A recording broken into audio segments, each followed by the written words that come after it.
Did you thought about flexibility when you design the food plate in general? Yeah, definitely. It's so important, and it's definitely about inspiration and not about restriction. The idea is no matter where you are on your journey, whether you're a plant-based, plant-forward, or just curious, you can use Yeah. this guide to make more informed and balanced choices.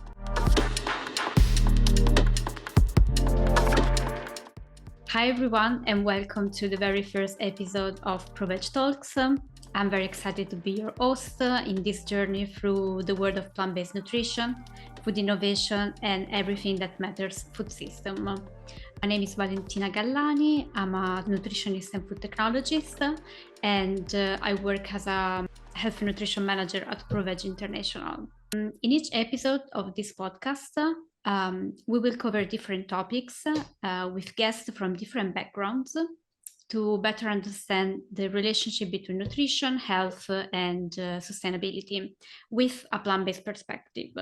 So whether you are a long-term plant-based eater or you are a newbie in the world of plant-based, you are in the right place. And to kick things off, I'm very excited to have as our first guest joining me today, Anna-Lena Klapp, Head of Research at ProVeg International. Hi, Anna-Lena, how are you today? Yeah, hi Valentina. I'm fine, thanks. And yeah, thank you so much for having me in this very first episode. I'm very excited. Yes, me too. Would you like to tell us a bit more about yourself, your research, and your work in general? Yes, of course. So I am a public health nutritionist and food policy expert, and I spent the last several years working with policymakers at the local, national, and international level to help improve the population-wide nutrition. And my work focuses especially on how we can better integrate plant-based foods into dietary guidelines. So this is definitely my research focus, something I've done also a lot of research and published on several papers. And I also received some awards for that, which I'm very proud of. And yeah, right now, as you already mentioned, I lead the research team at ProVeg International. So our research team is a diverse group of experts, each bringing unique knowledge and skills. And together we are contributing to our mission of transforming the global food system. And I studied in Fulda at the Fulda University in Germany, where I earned a Bachelor of Science in Nutritional Food and Consumer Science and a Master in Public Health Nutrition. And I'm now completing my PhD in Agricultural Sciences at the University of Göttingen. And I'm based in Berlin. Nice. Like your work is very inspiring, and I think you are the perfect expert to start with our podcast. Exactly. So you said that you and your ProVeg research team started different projects, and I know that you created the ProVeg Food Plate very recently, which is a visual guide to what a balanced plant-based meal and in general diet should look like. Can you tell us a bit more about the food plate and how you created that? Yeah, absolutely. So the ProVeg Food Plate is our version of a modern and health-focused food guide. You can think about it as a plant-based version or plant-based alternative to the traditional food pyramid or the food plate you might know from school.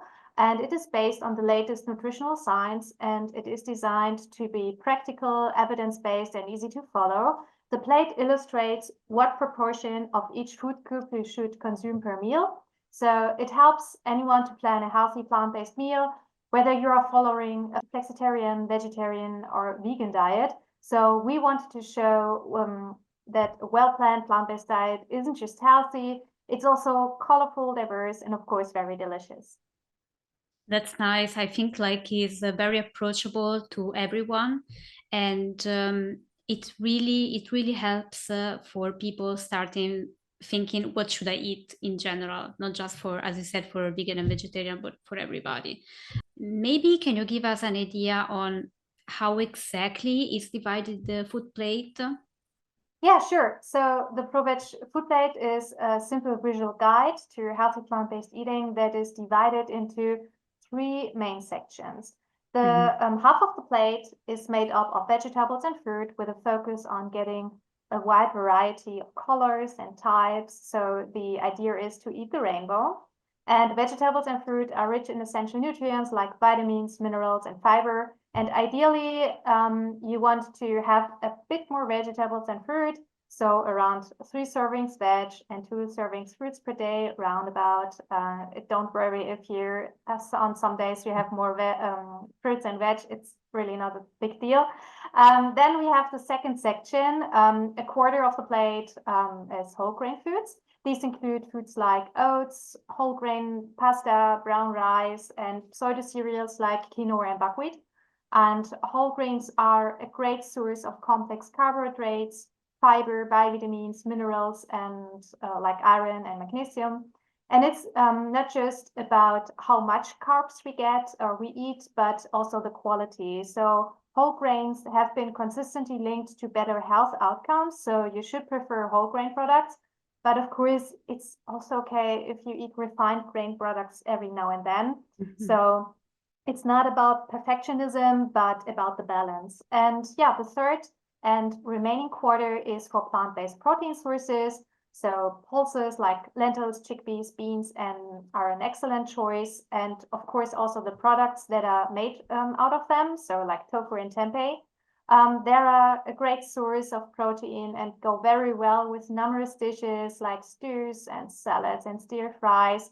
And by the way, what many people don't know, so whole grains, nuts, and seeds, and pseudo cereals, they also contribute to our protein intake. So in fact, it's actually a pretty good idea to combine grains with legumes because it improves the amino acid profile in our meal. We talked a lot about that recently. Well, which means, so that your protein requirements are optimally covered. And even plant-based meat and dairy alternatives can fit into this protein group. So just try to choose versions with less added salt, sugar, and fat, and choose fortified products, for example, with vitamin B12 or calcium. And of course, hydration, also very important. We recommend around about 1.5 to 2.5 liters of water a day. However, this recommendation depends heavily on your activity level, the climate you live in, right? So whether you're in a warmer or a cooler region. So at the moment in Berlin, for example, you definitely need not that much water because it's cold. It's cold. Yes. And of course, it's also dependent on your age, your height, your weight, and so on and so forth. And our colleague Lucas, who's also a nutritionist, had this simple recommendation that I really liked. So he told us a good indicator of your water requirements is your urine. So try to keep it right, try to keep it clear or light yellow. And if it's dark yellow, well, you're probably not drinking enough. And I think this is a really simple indicator for consumers, which is helpful. And good options here are water, unsweetened teas, and water mixed with a bit of juice. And yes, coffee can also contribute to our hydration, right? However, just be mindful that drinks like coffee, black tea, or wine can interfere with nutrient absorption if you consume them at the same time as iron-rich foods, for example. So I would recommend drinking coffee and black tea maybe about an hour before or after your meal. And it should be fine. And again, so some people say, oh my God, I often drink my coffee for breakfast. And then again, if you do it now and then, it's not a problem. You just have to keep in mind when you maybe have some issues with your iron stores, well, then just switch it a bit and then you can better absorb the iron. But otherwise, it's totally fine. If your iron stores are fine, do a blood test and you see it, and then go on with your morning coffee to your breakfast. So don't get freaked out about those recommendations and see what works for you. Yeah. Exactly. You gave us a lot of information. And just to jump here, for example, I'm a nutritionist as well, and I drink coffee in the morning with my breakfast. And you still live. Exactly. I'm still here. So don't worry. But yeah, thanks a lot for explaining so well the food plate. And I think maybe some of our listeners recognize that it's very similar to other food plates that you find on the internet, on the research. For example, the Harvard food plate is very similar to the ProVeg one. And because yes, these are guidelines for the general population, and they're very easy to follow. I think one important stuff that you mentioned are fortified food, and I completely agree with their inclusion in a healthy and balanced diet, especially for plant-based eaters. Can you tell us a little bit more about fortified food, how to include them in a balanced and a healthy diet? Yeah, sure. So this is a good question. And simply explained, food fortification means adding extra vitamins and minerals to everyday foods to make them more nutritious. And it's a simple way to help people get their nutrients they need, especially those that might be missing from their diets or lost during the processing. And this approach is often used to prevent common nutrient deficiencies and support overall health. So yeah, and more manufacturers of plant-based alternatives are also now fortifying their products with key nutrients like vitamin B12, calcium, and iron to help ensure these foods offer a similar nutritional profile than their animal-based counterparts. And yeah, as you mentioned, this makes it easier for people choosing plant-based options to meet their nutritional needs. And I mean, in general, plant-rich diets should prioritize whole foods like including fruits, vegetables, grains, legumes, nuts, and seeds, as our ProVeg plate shows. However, transitioning from a meat and dairy-centered diet to a plant-centric one can be made easier by the availability of plant-based alternatives that have a similar taste and texture to their animal-based counterparts. And well-formulated alternative products can not only be a bridge to a more plant-based diet, but they can also be a permanent part of a balanced diet if they are formulated well.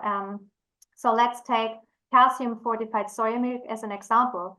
This product is a fantastic and healthy source of protein and unsaturated fatty acids. And yeah, thanks to the fortification, plant-based eaters do not need to worry if they replace cow's milk one by one with soya milk, because it delivers the same key nutrients like protein, calcium, iodine, vitamin B2. So yeah, this is also the reason why several national dietary guidelines recommend it as a good and suitable alternative to cow's milk. So yeah, there is a great opportunity here to improve consumers' overall health and nutrition. However, well, the consumer knowledge regarding fortification is often limited, what we can see. And yeah, there's also a lot of misinformation out there. So it's important to understand, and I really think it's also important to appreciate the benefits of fortification. You know, fortification has been a cornerstone of public health initiatives around the world since the early 20th century. And it's a very powerful tool that has been used to combat malnutrition and micronutrient deficiencies. And I love the example of iodized table salt. So in most countries, the best strategy to control iodine deficiency is careful monitored iodization of salt. And the reach of current iodized salt programs by national governments is remarkable. So thanks to fortification programs, 88% of the global population is now using iodized salt, and the number of countries with adequate iodine intake has nearly doubled over the past 20 years. So this is a great public health achievement, and we need to raise awareness and knowledge of these benefits among consumers. Yeah, I completely agree with you. And exactly, I think fortification is still like a sort of a niche topic just for the expert and not for the general population, while instead it should be like the topic should be spread to the population in general, and the consumer need to understand that, for example, reading on the ingredient list a name of a vitamin or a mineral is not a bad thing, but it's indeed a good thing, especially for plant-based eaters, but also for the general population, as you mentioned already. And just to add on this, I think like it's very important the fortification of plant-based analogs because it's easier for the consumer, for the cooking experience, and in general, it shouldn't be worried too much about the nutritional values of the plant-based meat analogs and in general the analogs. Okay, so we talk about the ProVeg Food Plate and how it looks like. So imagine now that you have a person standing in front of you and asking for one simple change that can be made to move into a more plant-based diet using the food plate. What would you say?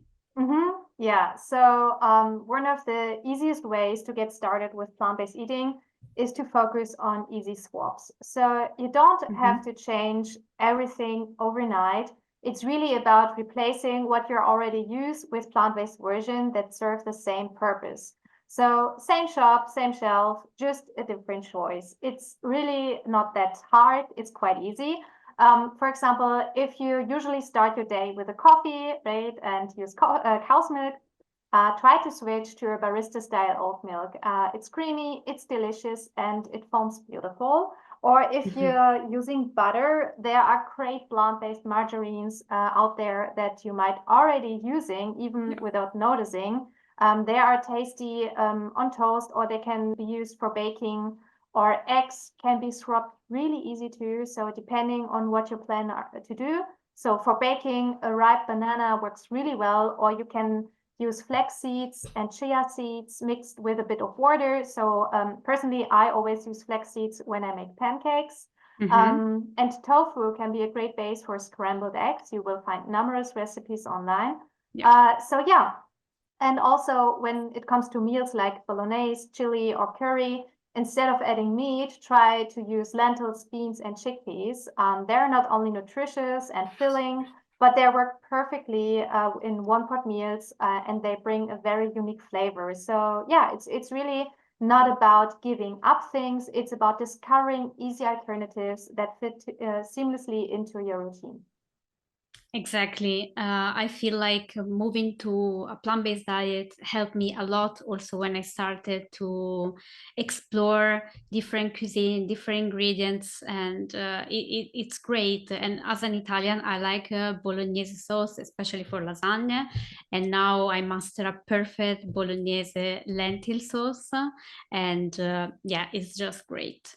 And I think like I particularly like the swapping with legumes because it's not just um, good for your health because they bring fiber and B vitamin, minerals, and so on, but also for the environment because it's a swap also regarding sustainability, right? Can you tell something about this? Yeah, absolutely. So legumes are such a powerful swap, as you already mentioned, not only for health, but also for the planet. So their environmental impact is on a completely different level compared to animal-based meat. For example, growing pulses like lentils or beans requires far less water, and also pulses have a much lower carbon footprint, making them a key part of sustainable food systems. And they are also really important for food security. So pulses are affordable, accessible, and they are packed with nutrients, which make them a vital source of protein for many people around the world. They can store super well, so they can keep for very long periods without losing their value. And there's also a biodiversity angle too. So pulses actually improve soil health because they can fix nitrogen naturally, which helps or which reduces the need for chemical fertilizers and support healthier ecosystems. So yeah, sustainability is really also in the heart of the ProVeg Food Plate. So it's also based off the idea of planetary health, meaning it's not just what's good for you and your body, it's also what's good for the environment. So when making choices like swapping meat for legumes, you're supporting both your own health and well-being and the planet at the same time. Yeah, that's honestly, I think, is the message that also we want to share with this podcast. And I like the idea of being flexible in both deciding the food that we want to eat, but also flexibility in terms of with our choice, we can make an impact on very different ways: health, nutrition, sustainability, and so on. And Exactly. I really like this for the food plate of ProVeg. Did you thought about flexibility when you design the food plate in general? Yeah, definitely. It's so important, and it's definitely about inspiration and not about restriction. So, Mhm. the idea is no matter where you are on your journey, whether you're a plant-based, plant-forward, or just curious, you can use Yeah. this guide to make more informed and balanced choices. I completely agree. I don't have anything to add on this. So going back to your work, we spoke about the food plate and so on that help, let's say, that can help the individual person. But what about something bigger that can help, for example, policymakers or in general governments and so on? And I think we can maybe talk about your PhD thesis regarding the dietary guidelines. Do you want to tell us a bit more about your research? Yeah, I love beer. It's my favorite topic, you know. Yeah. So yeah, maybe I start with explaining what national dietary guidelines are. So those Yes. guidelines are the government's recommendation for the composition of individuals' diet, and they form the basis for the development of food policies as well as Mm-hmm. health and nutrition programs. And the guidelines are often the basis for the recommendation for catering in community institutions such as kindergartens, schools, company canteens, and hospitals. They give advice to citizens about healthy eating, and they serve as an information source for health professionals and also for nutritionists and dietitians. Yeah. So, in short, they can have a big impact on many different areas. And as the majority of the countries worldwide have dietary guidelines, there is an enormous opportunity to use them to create global dietary change. So, in fact, 111 countries worldwide have their own dietary guidelines. However, all large-scale evaluations of food-based dietary guidelines have shown that governments are lagging behind in integrating health and sustainability goals into their national guidelines.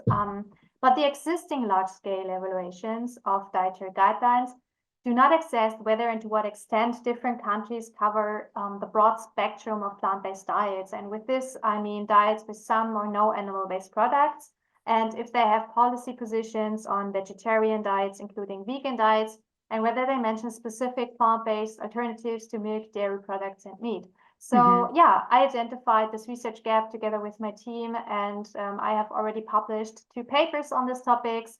2 more papers are currently undergoing a peer review process, and I'm also at the moment writing another paper on the perspectives of health and nutrition professionals who work with those guidelines.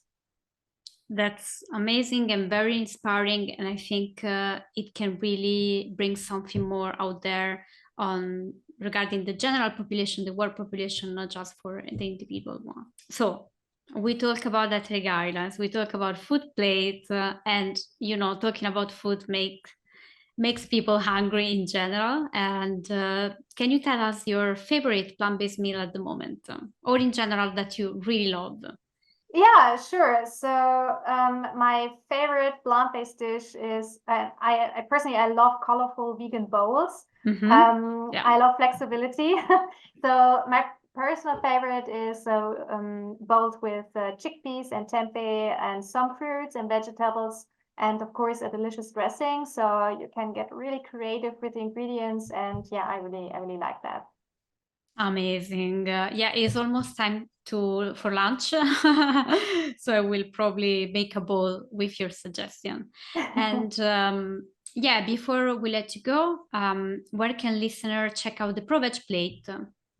Yeah, so you can find it on our website, Yeah. proveg.org, together with our article, What a Well-Planned Plant-Based Diet Looks Like, Mm-hmm. and where we also go a bit deeper into specific nutrients that you should pay attention to when following a plant-based diet. Yeah, so definitely check it out and share it with anyone curious about eating a more plant-based diet. Thank you. And where can people follow you and your research? Yes, so I'd say on LinkedIn is a good place. So you can easily find me under my name. And Mm-hmm. on Instagram, you can find me under the name Food Revolt. This is being written food underline revolte. Mm-hmm. And yeah, I'm happy if anyone's interested in contacting me. I'm sure there will be someone contacting you or at least checking your amazing work. Yeah, so thanks so much again. It was a very nice episode. I'm happy you've been with us. And yeah, to all of our listeners, thanks for tuning in with this very first episode of ProVeg Talks. If you enjoyed, please subscribe and leave a review, or you can also write us questions and topics that you would like to hear on our podcast. Yeah, so until then, stay curious, kind, and plant-based. Thank you. Thank you.